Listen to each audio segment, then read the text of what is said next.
Hi friends, welcome to my channel voice of Bindu. నేను ఈరోజు బేబీస్కి millet సిరిలక్ ఎలా ప్రిపేర్ చేయాలో చూపిస్తా చూడండి. 1 బౌల్ తీసుకొని 1 కప్ వరిగలు, 1 కప్ అరికలు, 1 కప్ జొన్నలు, 1 కప్ సద్దలు,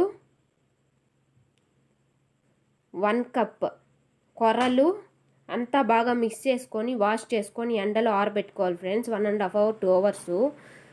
తర్వాత కడాయి తీసుకొని కడాయిలో వేసి లైట్గా వేయించుకోవాలి. ఎందుకంటే పచ్చివాసన ఉంటుంది కాబట్టి పచ్చివాసన పోయేంత వరకు లైట్గా వేయించుకోవాలి.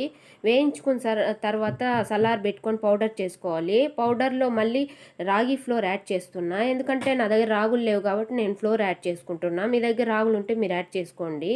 బాగా మిక్స్ చేసుకోండి. మిక్స్ చేసుకున్న తర్వాత powder ready. Please subscribe my channel. Thank you for watching.